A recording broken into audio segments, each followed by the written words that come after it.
ನಮಸ್ಕಾರ. ಸಾಮಾನ್ಯ ಜ್ಞಾನ ಟಾಪ್ 35 ಪ್ರಶ್ನೋತ್ತರ ಕಾರ್ಯಕ್ರಮಕ್ಕೆ ಸ್ವಾಗತ ಸುಸ್ವಾಗತ. ಈ ಒಂದು ಎಪಿಸೋಡನ್ನು ಸಂಪೂರ್ಣವಾಗಿ ನೋಡಿ. ಇಷ್ಟವಾದಲ್ಲಿ ಲೈಕ್ ಮಾಡಿ, ಶೇರ್ ಮಾಡಿ, ಕಮೆಂಟ್ ಮಾಡಿ. ಇಲ್ಲಿ ಕೊಟ್ಟಿರುವಂತಹ ಪ್ರತಿಯೊಂದು ಪ್ರಶ್ನೆಗೂ ಕೂಡ ಅದರದ್ದೇ ಆಗಿರುವಂತಹ ಹಲವಾರು ವಿವರಣಾತ್ಮಕ ಅಂಶಗಳನ್ನು ನೀಡಲಾಗಿದೆ. ಕಾರಣ ಇಷ್ಟೇ, ಮುಂಬರುವಂತಹ ಯಾವುದೇ ಸ್ಪರ್ಧಾತ್ಮಕ ಪರೀಕ್ಷೆಗಳಲ್ಲಿ ಈ ಪ್ರಶ್ನೆ ಕೇಳುವಂತಹ ಸಾಧ್ಯತೆ ಇರುತ್ತೆ. ಅದರಲ್ಲೂ ವಿಶೇಷವಾಗಿ FDA, SDA, KPSCಯ ಸಿ ಗ್ರೂಪ್ ಹುದ್ದೆಗಳ ನೇಮಕಾತಿ, ಪೊಲೀಸ್ ನೇಮಕಾತಿಗಳಲ್ಲಿ ಈ ಪ್ರಶ್ನೆಗಳು ಬಂದೇ ಬರುತ್ತೆ. ಎಲ್ಲ ಪ್ರಶ್ನೆಗಳಿಗೂ ಕೂಡ ಅತ್ಯಂತ ಸರಳ ವಿವರಣೆಗಳ ಜೊತೆಗೆ ಸರಿ ಉತ್ತರವನ್ನು ನೀಡಲಾಗಿದೆ. All the best. Thank you. ಭಾರತೀಯ ರೈಲ್ವೆ ಮುಷ್ಕರ 1974ರಲ್ಲಿ ಭಾರತೀಯ ರೈಲ್ವೆ ಇತಿಹಾಸದಲ್ಲಿಯೇ ಸಾಮಾನ್ಯ ರೈಲ್ವೆ ಕೆಲಸಗಾರರು ಕೈಗೊಂಡ ಅತಿ ದೊಡ್ಡ ಮುಷ್ಕರ. ಮುಷ್ಕರದ ಮುಂಚೂಣಿಯಲ್ಲಿದ್ದ ಹಾಗೂ ಅಖಿಲ ಭಾರತ ರೈಲ್ವೆ ಫೆಡರೇಷನ್ನ ಅಧ್ಯಕ್ಷರಾಗಿದ್ದವರು ಯಾರು? ಜಾರ್ಜ್ ಫರ್ನಾಂಡಿಸ್. 1974ರಲ್ಲಿ ನಡೆದ ಭಾರತೀಯ ರೈಲ್ವೆ ಮುಷ್ಕರವು ಬರುತ್ತಿರುವ ಸಂಬಳವನ್ನು ಹೆಚ್ಚಿಸಲು ಈ ಮುಷ್ಕರ ಇಡೀ ದೇಶದಲ್ಲಿ 17 ಲಕ್ಷ ಜನ ರೈಲ್ವೆ ಕಾರ್ಮಿಕರಿಂದ ನಡೆಯಿತು. 2 ಈಸ್ ದಿ ರೈಟ್ ಆನ್ಸರ್. ಸಿನ್ಲೈಟ್ ಎಂದರೇನು?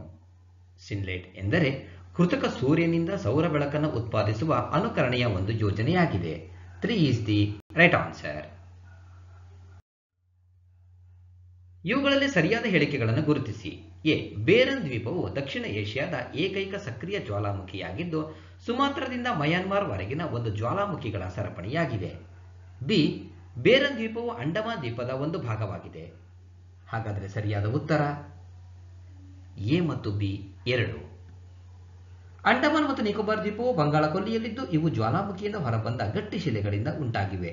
ಅಂಡಮಾನ್ ದ್ವೀಪದಲ್ಲಿ ಕಂಡುಬರುವ ದಕ್ಷಿಣ ಏಷ್ಯಾದ ಹಾಗೂ ಭಾರತದ ಏಕೈಕ ಜೀವಂತ ಜ್ವಾಲಾಮುಖಿಯಾದ ಬೇರನ್ ಜ್ವಾಲಾಮುಖಿಯು ಸುಮಾತ್ರದಿಂದ ಮಯನ್ಮಾರ್ ವರೆಗಿನ ಒಂದು ಜ್ವಾಲಾಮುಖಿಯ ಸರಣಿಯಾಗಿದೆ.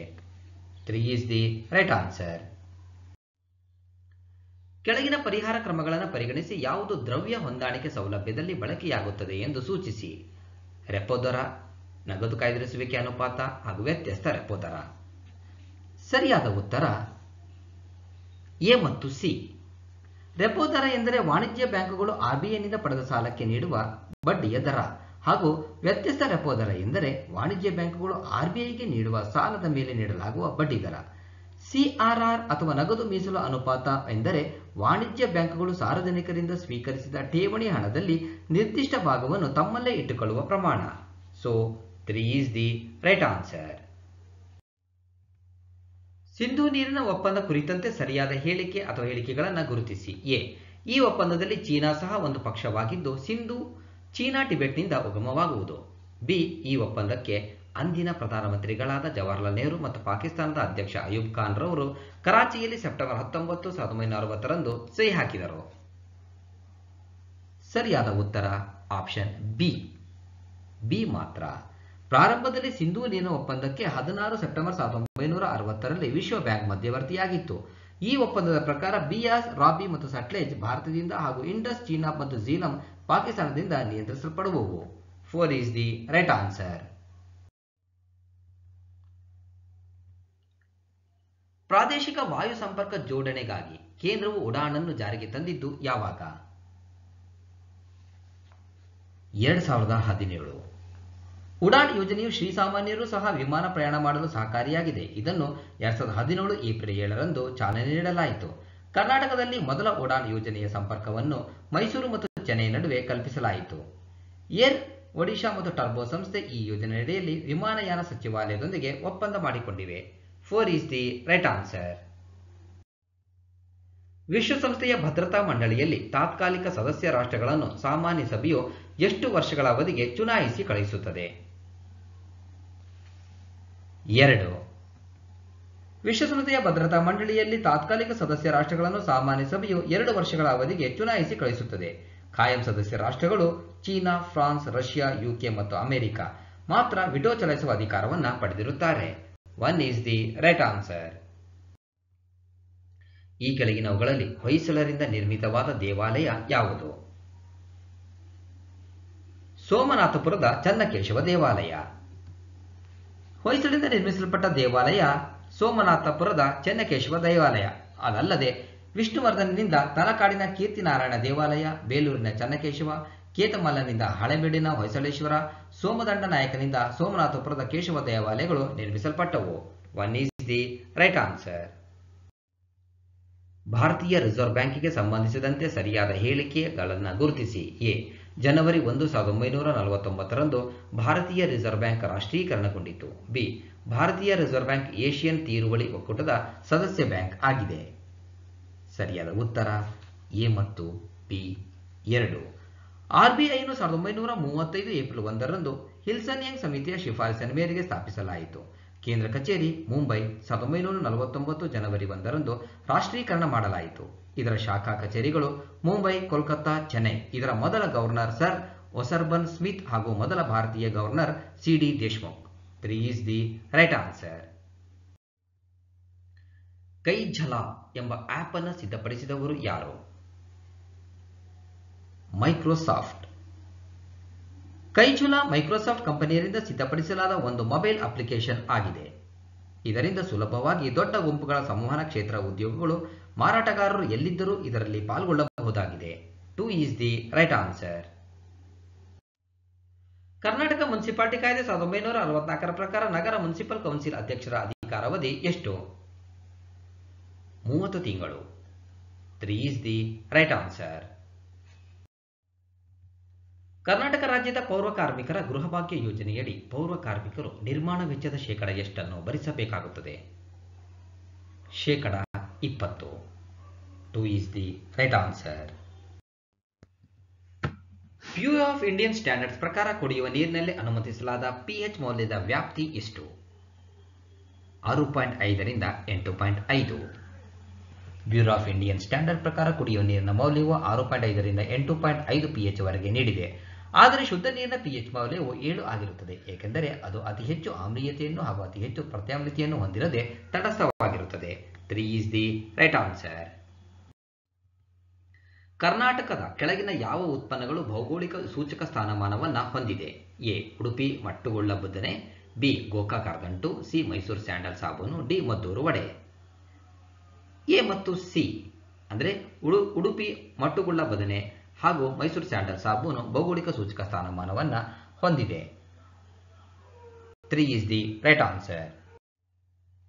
ಮುಖ್ಯಮಂತ್ರಿ ಸಾಂತ್ವನ ಹರೀಶ್ ಯೋಜನಾ ಎಂಬ ಯೋಜನೆಯು ಕೆಳಗಿನ ಯಾವುದಕ್ಕಾಗಿ ಪ್ರಾರಂಭಿಸಲ್ಪಟ್ಟಿತು? ರಸ್ತೆ ಅಪಘಾತಕ್ಕೆ ತುತ್ತಾದವರಿಗೆ ಉಚಿತ ವೈದ್ಯಕೀಯ ಚಿಕಿತ್ಸೆ. ರಸ್ತೆ ಅಪಘಾತಕ್ಕೊಳಗಾದವರಿಗೆ ಹತ್ತಿರದ ಸರ್ಕಾರಿ ಅಥವಾ ಖಾಸಗಿ ಆಸ್ಪತ್ರೆಯಲ್ಲಿ ಮೊದಲ 48 ಗಂಟೆಗಳ ಉಚಿತ ವೈದ್ಯಕೀಯ ಚಿಕಿತ್ಸೆ ನೀಡಲು ಕರ್ನಾಟಕ ಸರ್ಕಾರವು ಮುಖ್ಯಮಂತ್ರಿ ಸಾಂತ್ವನ ಹರೀಶ್ ಯೋಜನೆಯನ್ನು ಪ್ರಾರಂಭಿಸಿದೆ. ಹರೀಶ್ ನಂಜಪ್ಪ ಎನ್ನುವ ವ್ಯಕ್ತಿ ಫೆಬ್ರವರಿ 2016ರಂದು ಅಪಘಾತದಲ್ಲಿ ಯಾವುದೇ ಸಹಾಯ ದೊರಕದೆ ಮರಣ ಹೊಂದಿದ ಕಾರಣ ಈ ಯೋಜನೆಯನ್ನು ಅವರ ಹೆಸರಿನಲ್ಲಿ ಮಾಡಲಾಗಿದೆ. 1 is the right answer. A. Pyrolusite ಎಂಬುದು ಮ್ಯಾಂಗನೀಸ್ನ ಒಂದು ಅದಿರಾಗಿದೆ. ಬಿ. ಗೆಲಿನಾ ಎಂಬುದು ಸೀಸದ ಒಂದು ಅದಿರಾಗಿದೆ. ಹಾಗಾದರೆ ಸರಿಯಾದ ಹೇಳಿಕೆಗಳನ್ನು ಗುರುತಿಸಿ. ಎ ಮತ್ತು ಬಿ ಎರಡೂ ಕೂಡ ಸರಿ. ಅಂದರೆ ಮ್ಯಾಂಗನೀಸ್ನ ಅದಿರು ಪೈರೋಲುಸೆಟ್, ಸೀಸದ ಅದಿರು ಗೆಲಿನಾ. 4 is the right answer. Angioplasty ಒಂದು ಚಿಕಿತ್ಸಾ ವಿಧಾನವಾಗಿದ್ದು ಇದು ಕರೋನರಿ ಅಪಧಮನಿಯ ಒಳಭಾಗಕ್ಕೆ ಒತ್ತಾಸೆ ನೀಡುವ ಸಾರುವೆ ಕಟ್ಟಾಗಿ ವರ್ತಿಸುವ ಸಣ್ಣ ನಳಿಕೆಯನ್ನ ಒಳಸೇರುವುದನ್ನು ಒಳಗೊಳ್ಳುತ್ತದೆ. ಈ ನಳಿಕೆಯನ್ನ ಹೀಗೆನ್ನುತ್ತಾರೆ ಅಥೆರೆಕ್ಟಮಿ ತಂತ್ರ. 4 is the right answer. Karnataka ಸರ್ಕಾರದ ಉದ್ಯೋಗಿನಿ ಯೋಜನೆಯು ಸ್ತ್ರೀಯರು ಆದಾಯ ತರುವ ಉತ್ಪಾದಕ ಚಟುವಟಿಕೆಗಳಲ್ಲಿ ತಮ್ಮನ್ನು ತೊಡಗಿಸಿಕೊಳ್ಳುವಂತೆ ಉತ್ತೇಜಿಸಿ ಸಹಾಯ ಮಾಡುತ್ತದೆ ಮತ್ತು ಯೋಜನೆಗಳಿಗಾಗಿ ಸಬ್ಸಿಡಿಗಳನ್ನು ಒದಗಿಸುವ ಉದ್ದೇಶವನ್ನು ಹೊಂದಿದೆ. ಒಟ್ಟು ಯೋಜನಾ ವೆಚ್ಚದ ಗರಿಷ್ಠ ಮಿತಿಯು ಎಷ್ಟಿದ್ದಲ್ಲಿ ಈ ಯೋಜನೆಯಡಿ ಸಬ್ಸಿಡಿಗೆ ಪರಿಗಣಿಸಲ್ಪಡುತ್ತದೆ? 1 ಲಕ್ಷ. ಮಹಿಳಾ ಸಬಲೀಕರಣದ ಧ್ಯೇಯದೊಂದಿಗೆ ಆರಂಭಿಸಲ್ಪಟ್ಟ ಉದ್ಯೋಗಿನಿ ಯೋಜನೆಯಲ್ಲಿ ಸರ್ಕಾರ ಮಹತ್ತರ ಬದಲಾವಣೆ ತಂದಿದ್ದು 3 ಲಕ್ಷ ಸೌಲಭ್ಯ ಒದಗಿಸಿ ರು 90,000 ಸಬ್ಸಿಡಿ ನೀಡಲಾಗುತ್ತದೆ. 2 ಈಸ್ ದಿ ರೈಟ್ ಆನ್ಸರ್. ನೀರಿನ ಗಡಸುತನಕ್ಕೆ ಸಂಬಂಧಿಸಿದಂತೆ ಇವುಗಳಲ್ಲಿ ಸರಿಯಾದ ಹೇಳಿಕೆಯನ್ನು ಗುರುತಿಸಿ. 1. ತಾತ್ಕಾಲಿಕ ಗಡಸುತನಕ್ಕೆ ಕಾರಣವಾಗುವುದು ನೀರಿನಲ್ಲಿ ಕರಗಿರುವ ಕ್ಯಾಲ್ಸಿಯಂ ಬೈಕಾರ್ಬೊನೇಟ್ ಮತ್ತು ಮೆಗ್ನೀಷಿಯಂ ಬೈಕಾರ್ಬೊನೇಟ್ಗಳು. ಹಾಗೆಯೇ 2ನೇದು ಶಾಶ್ವತ ಗಡಸುತನಕ್ಕೆ ಕಾರಣವಾಗಿರುವುದು ನೀರಿನಲ್ಲಿ ಕರಗಿರುವ ಕ್ಯಾಲ್ಸಿಯಂ ಸಲ್ಫೇಟ್ ಮತ್ತು ಕ್ಯಾಲ್ಸಿಯಂ ಕ್ಲೋರೈಡ್, ಮೆಗ್ನೀಷಿಯಂ ಸಲ್ಫೇಟ್ ಹಾಗೂ ಮೆಗ್ನೀಷಿಯಂ ಕ್ಲೋರೈಡ್. ಹಾಗಾದರೆ ಸರಿಯಾದ ಉತ್ತರ 1 ಮತ್ತು 2 ಎರಡೂ ಕೂಡ ಸರಿ. 4 ಈಸ್ ದಿ ರೈಟ್ ಆನ್ಸರ್. ಇವುಗಳಲ್ಲಿ ಸರಿಯಾದ ಹೇಳಿಕೆಗಳನ್ನು ಗುರುತಿಸಿ. ಎ. ನ್ಯೂಕ್ಲಿಯರ್ ರಿಯಾಕ್ಟರ್ಗಳಲ್ಲಿ ನೀರನ್ನು ಮಂದಕವಾಗಿ ಬಳಸುವರು. ಬಿ. ನ್ಯೂಕ್ಲಿಯರ್ ರಿಯಾಕ್ಟರ್ಗಳಲ್ಲಿ ಯುರೇನಿಯಂ ಅನ್ನು ಇಂಧನವಾಗಿ ಬಳಸುವರು. ಸರಿಯಾದ ಉತ್ತರ ಬಿ. ಅಂದರೆ ನ್ಯೂಕ್ಲಿಯರ್ ರಿಯಾಕ್ಟರ್ಗಳಲ್ಲಿ ನೀರನ್ನು ಮಂದಕವಾಗಿ ಬಳಸೋದಿಲ್ಲ, ನೀರನ್ನು ಅಲ್ಲಿ ಬಳಸೋದು ಭಾರಜಲವನ್ನು ಮಂದಕವಾಗಿ ಬಳಸ್ತಾರೆ. ಅದೇ ನ್ಯೂಕ್ಲಿಯರ್ ರಿಯಾಕ್ಟರ್ಗಳಲ್ಲಿ ಯುರೇನಿಯಂ ಅಂದರೆ ಪುಷ್ಟೀಕರಿಸಿದ ಯುರೇನಿಯಂ 235 ಅನ್ನು ಇಂಧನವಾಗಿ ಬಳಸುವರು. 2 is the right answer. Ozone ಪದರದ ದಪ್ಪವನ್ನು ಅಳೆಯಲು ಕೆಳಗಿನ ಮಾಪಕವಾಗಿದೆ. ಡಾಪ್ಸನ್ ಏಕಮಾನ. ಓಜೋನ್ ಪದರದ ದಪ್ಪವನ್ನು ಡಾಪ್ಸನ್ ಏಕಮಾನದಿಂದ ಅಳೆಯುವರು. ಒಂದು ಡಾಪ್ಸನ್ ಯೂನಿಟ್ ಅಂದರೆ STP ಸ್ಟ್ಯಾಂಡರ್ಡ್ ಟೆಂಪರೇಚರ್ ಅಂಡ್ ಪ್ರೆಷರ್ನಲ್ಲಿ 0.01 mm ಎಂದು ವ್ಯಾಖ್ಯಾನಿಸಲಾಗಿದೆ. ಓಜೋನ್ ಪದರದ ದಪ್ಪವನ್ನು ವ್ಯಕ್ತಪಡಿಸಲು ಡಾಪ್ಸನ್ ಏಕಮಾನ ಬಳಸಲಾಗುತ್ತದೆ. ಇದು ಓಜೋನಿನ ಸಂಕುಚಿತಗೊಂಡ ದೈಹಿಕ ದಪ್ಪವನ್ನು ಅಳೆಯುತ್ತದೆ. 1 ಈಸ್ ದಿ ರೈಟ್ ಆನ್ಸರ್. ಕೋಮು ಸಾಮರಸ್ಯದ ಲಕ್ಷಣವಾಗಿ ಕರ್ನಾಟಕದ ಒಂದು ಖ್ಯಾತ ದೇವಾಲಯವು ತನ್ನ ಆವರಣದಲ್ಲಿ ಮುಸ್ಲಿಮರು ರಂಜಾನ್ ಉಪವಾಸ ಮುರಿಯಲು ಇಫ್ತಾರ್ ಕೂಟವನ್ನು ವ್ಯವಸ್ಥೆಗೊಳಿಸಿತು. ಈ ಕೆಳಗಿನವುಗಳಲ್ಲಿ ಇದನ್ನು ಕೈಗೊಂಡ ದೇವಾಲಯ ಯಾವುದು? ಶ್ರೀಕೃಷ್ಣ ದೇವಾಲಯ, ಉಡುಪಿ. ಸುದೀರ್ಘ ಇತಿಹಾಸದ ನಂತರ ಉಡುಪಿಯ ಶ್ರೀಕೃಷ್ಣ ದೇವಾಲಯದಲ್ಲಿ ಮೊದಲ ಬಾರಿಗೆ ಮುಸ್ಲಿಮರು ಸಭೆ ಸೇರಿ ರಂಜಾನ್ ಉಪವಾಸವನ್ನು ಮುರಿದು ದೇವಾಲಯದ ಸಂಕೀರ್ಣದಲ್ಲಿರುವ ಅನ್ನಬ್ರಹ್ಮ ಊಟದ ಹಾಲಿನಲ್ಲಿ ಸಭೆ ಪಾಲ್ಗೊಂಡಿದ್ದರು. ಈ ಘಟನೆಯಲ್ಲಿ ಪೇಜಾವರ ಮಠದ ವಿಶ್ವೇಶ್ವರಯ್ಯ ತೀರ್ಥ ಸ್ವಾಮಿಯವರು ಉಪಸ್ಥಿತರಿದ್ದರು. So 1 is the right answer. ಈ ಘಟನೆ ನಡೆದಿರುವಂತಹ ಇಸ್ವಿ ಯಾವಾಗಪ್ಪ ಅಂತ ಹೇಳಿದ್ರೆ 2017. ಒಂದು ಹರಿತ ಚಾಕುವಿಗಿಂತ ಒಂದು ಮೊಂಡು ಚಾಕುವಿನಿಂದ ತರಕಾರಿಯನ್ನು ಕತ್ತರಿಸುವುದು ಸಾಪೇಕ್ಷವಾಗಿ ಕಠಿಣ, ಏಕೆಂದರೆ ಅದೇ ಬಲಕ್ಕಾಗಿ ಮೊಂಡು ಚಾಕುವಿನ ಸಂದರ್ಭದಲ್ಲಿ ತರಕಾರಿಯ ಮೇಲೆ ಪ್ರಯೋಗಿಸಿದ ಒತ್ತಡ ಕಡಿಮೆ ಇರುತ್ತದೆ, ಹಾಗಾಗಿ ಕಠಿಣವಾಗುತ್ತೆ. 2 ಈಸ್ ದಿ ರೈಟ್ ಆನ್ಸರ್. ಶಾತವಾಹನರ ಕಾಲದಲ್ಲಿ ನಗರಾಡಳಿತವು ಈ ಕೆಳಗಿನ ಯಾರ ಕೈಲಿತ್ತು? ನಿಗಮ ಸಭಾ. ಶಾತವಾಹನರ ಮೂಲ ಪುರುಷ ಸಿಮುಕ, ರಾಜಧಾನಿ ಪೈಥಾನ್. ಇವರು ಆಡಳಿತದ ಅನುಕೂಲಕ್ಕಾಗಿ ಸಾಮ್ರಾಜ್ಯವನ್ನು ಜನಪದಗಳನ್ನು ಆಹಾರ ಅಂದರೆ ಪ್ರಾಂತ್ಯ, ವಿಷಯ, ನಿಗಮ ಮತ್ತು ಗ್ರಾಮಗಳಾಗಿ ವಿಭಾಗಿಸಿದ್ದರು. ನಗರ ಆಡಳಿತವು ನಗರಸಭೆ ಎಂದು ಪೌರಸಭೆಯ ಅಧೀನದಲ್ಲಿತ್ತು. 1 ಈಸ್ ದಿ ರೈಟ್ ಆನ್ಸರ್. 19ನೇ ಶತಮಾನದವರೆಗೆ ಭಾರತದಲ್ಲಿ ಪರಿಚಿತವಾಗಿದ್ದ ಅತಿ ದೊಡ್ಡ ಕಾಲುವೆಗಳ ಸಂಪರ್ಕ ಜಾಲವನ್ನು ನಿರ್ಮಿಸಿದ ಸುಲ್ತಾನ ಯಾರು? Firoz Shah Tughlaq. 2 is the right answer. Amir Khusrau Delhi ಸುಲ್ತಾನರ ಕಾಲದ ಶ್ರೇಷ್ಠ ಪರ್ಷಿಯನ್ ಕವಿ ಎಂದು ಗೌರವಿಸಲ್ಪಟ್ಟಿದ್ದಾನೆ. ಈ ಕೆಳಗಿನ ಯಾವ ಕೃತಿಯನ್ನು ಅವನು ಬರೆದಿಲ್ಲ? ತಾರಿಕ್ ಇ ಫಿರೋಜ್ ಶಾಹಿ. ಅಬುಲ್ ಹಸನ್ ಯಾಮುನುದ್ದೀನ್ ಖುಸ್ರಾವ್ ಅಲ್ಲಾವುದ್ದೀನ್ ಖಿಲ್ಜಿಯ ಆಸ್ಥಾನದ ಕವಿ, ಹಿಂದೂಸ್ತಾನಿ ಸಂಗೀತದ ಪಿತಾಮಹ. ಇವನು ಕಿರಾನ್ ಉನ್ ಸದೈನ್, ಮಿಫ್ತಾಹ್ ಉಲ್ ಫತು, ನೂರ್-ಎ ಸಿಪಿಹಾರ್, ಆಶಿಕಾ ಬರೆದ ಕೃತಿಗಳು. ತಹಕೀಕ್ ಎ ಹಿಂದ್ ಅಲ್ಬರೂನಿ, ತಾರಿಕ್ ಇ ಫಿರೋಜ್ ಶಾಹಿ, ಜಿಯಾವುದ್ದೀನ್ ಬರ್ರಾನಿ ಬರೆದ ಕೃತಿಗಳಾಗಿವೆ. So 1 is the right answer. Vijayanagara ಸಾಮ್ರಾಜ್ಯದ ಪ್ರಾಂತ್ಯಗಳನ್ನು ಹೀಗೆ ಕರೆಯಲಾಗುತ್ತಿತ್ತು: ರಾಜ್ಯಗಳು.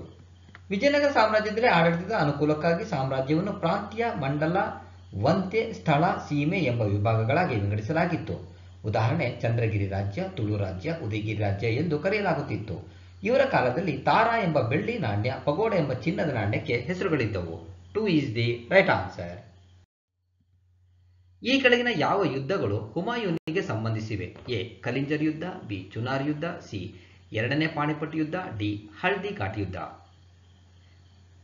ಎ ಮತ್ತು ಬಿ ಅಂದರೆ ಕಲಿಂಜರ್ ಯುದ್ಧ ಹಾಗೂ ಚುನಾರ್ ಯುದ್ಧ ಹುಮಾಯೂನಿಗೆ ಸಂಬಂಧಿಸಿವೆ. 4 is the right answer. Gagan Mahal ಕಟ್ಟಡವು ಯಾವ ಮನೆತನದ ವಾಸ್ತುಶಿಲ್ಪಿಯ ಸಾಧನೆ? ಆದಿಲ್ ಶಾಹಿಗಳು. 1561ರಲ್ಲಿ ಗೋಳಗುಮ್ಮಟ, ಅಲಿ ಆದಿಲ್ ಶಾ, ಇಬ್ರಾಹಿಂ ರೋಜಾ ಎರಡನೇ ಇಬ್ರಾಹಿಂ ಆದಿಲ್ ಶಾ, ಬಿಜಾಪುರದಲ್ಲಿ ಆದಿಲ್ ಶಾಹಿ ವಂಶದ ಅಲಿ ಆದಿಲ್ ಶಾ ಗಗನ್ ಮಹಲ್ ಅನ್ನು ನಿರ್ಮಿಸಿದನು. 1 ಈಸ್ ದಿ ರೈಟ್ ಆನ್ಸರ್. ಮಂತ್ರಿಮಂಡಲಕ್ಕೆ ಸಂಬಂಧಿಸಿದಂತೆ ಪ್ರಧಾನಮಂತ್ರಿಗಳಿಗೆ ಇರುವ ಈ ಕೆಳಕಂಡ ಅಧಿಕಾರಿಗಳ ಪೈಕಿ ಒಂದನ್ನು ತಪ್ಪಾಗಿ ಪಟ್ಟಿ ಮಾಡಲಾಗಿದೆ. ಅದು ಯಾವುದು? ಸಚಿವರು ತನ್ನೊಂದಿಗೆ ಸಹಕರಿಸುತ್ತಿಲ್ಲವೆಂದು ಅವರಿಗೆ ಕಂಡುಬಂದಲ್ಲಿ ಅಂತ ಯಾವುದೇ ಸಚಿವರನ್ನ ವಜಾಗೊಳಿಸಬಹುದು ಎಂಬಂತಹ ಹೇಳಿಕೆ ತಪ್ಪಾಗಿದೆ. 1 ಈಸ್ ದಿ ರೈಟ್ ಆನ್ಸರ್. ಸಂಪುಟದ ಸಚಿವರ ಮೇಲೆ ಭಿನ್ನಾಭಿಪ್ರಾಯ ಉಂಟಾದಾಗ ವಜಾ ಮಾಡುವಂತೆ ರಾಷ್ಟ್ರಪತಿ ಸಲಹೆ ನೀಡುವ ಅಧಿಕಾರ ಹೊಂದಿರುತ್ತಾರೆ ಹೊರತು ಸ್ವತಃ ವಜಾಗೊಳಿಸುವಂತಿಲ್ಲ. ಸಚಿವ ಸಂಪುಟದ ಸಚಿವರ ಮೇಲೆ ಭಿನ್ನಾಭಿಪ್ರಾಯ ಹೊಂದಿದಾಗ ಪ್ರಧಾನಿಯವರು ರಾಜೀನಾಮೆ ಕೇಳುವ ಅಧಿಕಾರ ಹೊಂದಿರುತ್ತಾರೆ. 1 ಈಸ್ ದಿ ರೈಟ್ ಆನ್ಸರ್. ಭಾರತದ ಚುನಾವಣೆಗಳಿಗೆ ಸಂಬಂಧಿಸಿದಂತೆ ಈ ಮುಂದಿನ ಯಾವುದು ಸಾಂವಿಧಾನಿಕ ತತ್ವವಾಗಿದೆ? ಯಾರೇ ವ್ಯಕ್ತಿಯನ್ನು ಅವನ ಅಥವಾ ಅವಳ ಧರ್ಮ, ಜನಾಂಗ, ಜಾತಿ, ಲಿಂಗ ಅಥವಾ ಇವುಗಳಲ್ಲಿ ಯಾವುದೇ ಒಂದರ ಆಧಾರದ ಮೇಲೆ ಚುನಾವಣೆ ಮತಪಟ್ಟಿಯಿಂದ ಹೊರಗಿಡತಕ್ಕದ್ದಲ್ಲ. 4 is the right answer. Bharat ಸಂವಿಧಾನದ ಪೀಠಿಕಾ ಭಾಗದ ಮೂಲ ಒಕ್ಕಣೆಯ ಹೆಸರು? ಸಾರ್ವಭೌಮ ಸಮಾಜವಾದಿ ಜಾತ್ಯತೀತ ಪ್ರಜಾಸತ್ತಾತ್ಮಕ ಗಣರಾಜ್ಯ. 3 ಈಸ್ ದಿ ರೈಟ್ ಆನ್ಸರ್. ಈ ಮುಂದಿನ ಯಾವ ತುರ್ತು ಪರಿಸ್ಥಿತಿ ರೂಪವು ನಮ್ಮ ಸಂವಿಧಾನದಲ್ಲಿ ಮಾನ್ಯ ಮಾಡಲಾದ ರೂಪವಾಗಿಲ್ಲ? ನೈಸರ್ಗಿಕ ಅವಘಡ ಕಾರಣದಿಂದ ತುರ್ತು ಪರಿಸ್ಥಿತಿಯನ್ನ ಹೇರುವುದು. ಇದು ಮಾನ್ಯ ಮಾಡಲಾದ ರೂಪವಾಗಿಲ್ಲ. 3 ಈಸ್ ದಿ ರೈಟ್ ಆನ್ಸರ್. ಭಾರತದ ನಾಗರಿಕ, ಸಾಮೂಹಿಕ, ಸಮಾಜವಾದಿ, ಆರ್ಥಿಕ ಧ್ಯೇಯೋದ್ದೇಶಗಳನ್ನು ಇದರಲ್ಲಿ ಸೇರಿಸಲಾಗಿದೆ. ರಾಜ್ಯ ನೀತಿ ನಿರ್ದೇಶಕ ತತ್ವಗಳು ಇದರಲ್ಲಿ ಸೇರಿಸಲಾಗಿದೆ. ರಾಜ್ಯ ನೀತಿ ನಿರ್ದೇಶಕ ತತ್ವಗಳನ್ನು ಸಂವಿಧಾನದ ಭಾಗ 4ರಲ್ಲಿ 36ನೇ ವಿಧಿಯಿಂದ 51ನೇ ವಿಧಿಯವರೆಗೆ ತಿಳಿಸಲಾಗಿದೆ. 2 ಈಸ್ ದಿ ರೈಟ್ ಆನ್ಸರ್. ಕೇಂದ್ರ ಸರ್ಕಾರ ಸಂಗ್ರಹಿಸಿದ ಒಟ್ಟು ತೆರಿಗೆಯನ್ನು ಕೇಂದ್ರ ಹಾಗೂ ರಾಜ್ಯ ಸರ್ಕಾರಗಳ ನಡುವೆ ಹಂಚಿಕೆ ಮಾಡುವ ವಿಷಯದಲ್ಲಿ ರಾಷ್ಟ್ರಪತಿಯವರಿಗೆ ಯಾರು ಶಿಫಾರಸು ಮಾಡುತ್ತಾರೆ? ಹಣಕಾಸಿನ ಆಯೋಗ. ಕೇಂದ್ರ ಮತ್ತು ರಾಜ್ಯ ಸರ್ಕಾರಗಳ ನಡುವಿನ ಆದಾಯವನ್ನು ಹಂಚಿಕೆ ಮಾಡುವ ಉದ್ದೇಶಕ್ಕಾಗಿ ಭಾರತ ಸಂವಿಧಾನದ 280ನೇ ವಿಧಿ ಅನ್ವಯ ರಾಷ್ಟ್ರಪತಿಗಳು ಹಣಕಾಸು ಆಯೋಗವನ್ನು ರಚಿಸುತ್ತಾರೆ. 1951 ನವೆಂಬರ್ 22ರಂದು ಹಣಕಾಸು ಆಯೋಗವನ್ನು ರಚಿಸಲಾಯಿತು. 2 ಈಸ್ ದಿ ರೈಟ್ ಆನ್ಸರ್. ಇಲ್ಲಿಗೆ 35 ಪ್ರಶ್ನೆಗಳ ಈ ಒಂದು ಎಪಿಸೋಡ್ ಮುಕ್ತಾಯವಾಗ್ತಾ ಇದೆ. ಸಂಪೂರ್ಣವಾಗಿ ಈ ವಿಡಿಯೋ ನೋಡಿದ್ದಕ್ಕೆ ಮತ್ತೊಮ್ಮೆ ನಿಮಗೆ ಹೃತ್ಪೂರ್ವಕವಾಗಿರುವಂತಹ ಧನ್ಯವಾದಗಳು. All the best. Thank you. ಸ್ನೇಹಿತರೆ, ವಿಡಿಯೋವನ್ನು ನೋಡಿದಂಥ ಎಲ್ಲರಿಗೂ ಧನ್ಯವಾದಗಳು. ನಾಳಿನ ಪ್ರಚಲಿತ ಘಟನೆಯ ವಿದ್ಯಮಾನದೊಂದಿಗೆ ಮತ್ತೆ ನಿಮ್ಮನ್ನು ಭೇಟಿಯಾಗ್ತೀವಿ. ಅಲ್ಲಿವರೆಗೂ ಎಲ್ಲರಿಗೂ ಧನ್ಯವಾದಗಳು. ನಮಸ್ಕಾರ.